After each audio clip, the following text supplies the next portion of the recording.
la complexité. Le bon usage des deniers publics est sur le même plan que l'urgence et la complexité.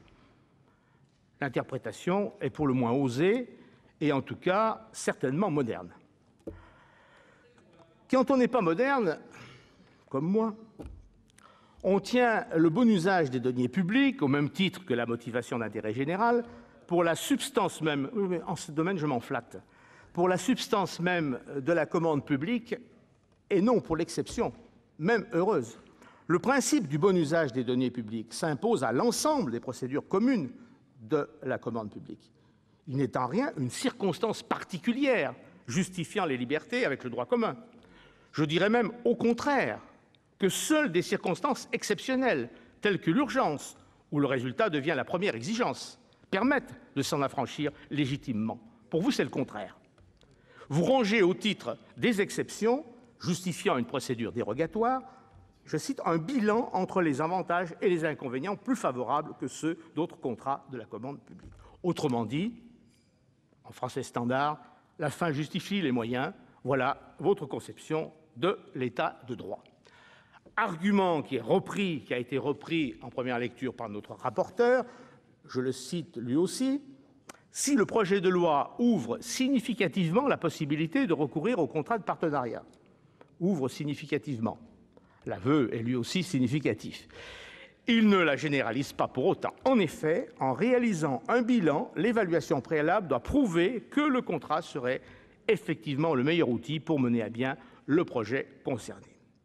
Encore une fois, la recherche du meilleur usage possible des deniers publics n'est pas une particularité des contrats de partenariat, il s'impose en principe à l'ensemble de la commande publique.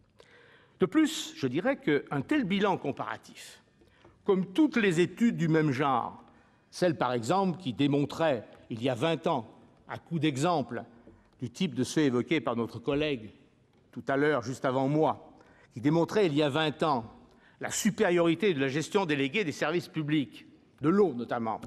De tels bilans comparatifs sont illusoires, pour ne pas dire un faux-nez destiné à masquer des décisions préalables. Tout au plus, une fois la décision politique prise d'utiliser un contrat de partenariat plutôt qu'une autre formule, pourra-t-on tenter d'établir le coût final du montage pour la collectivité, sans possibilité sérieuse d'y parvenir dès que les situations sont complexes et les engagements de longue durée.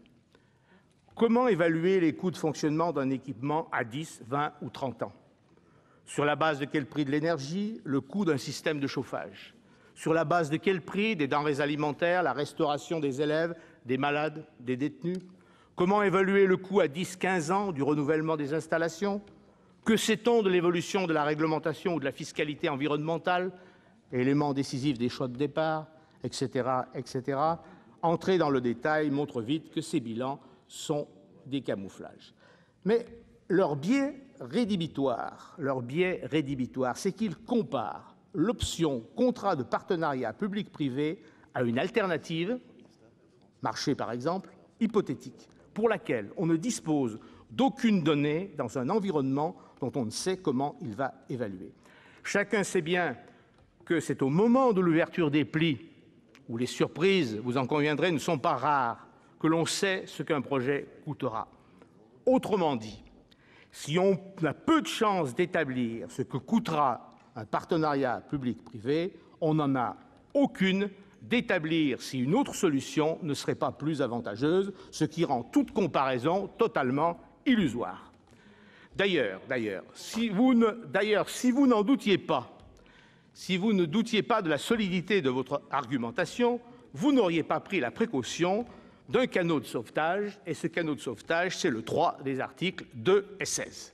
Ainsi, jusqu'en 2012, et sous réserve d'une évaluation non défavorable et pas plus favorable, vous aurez noté la nuance, toute commande publique est urgente en France.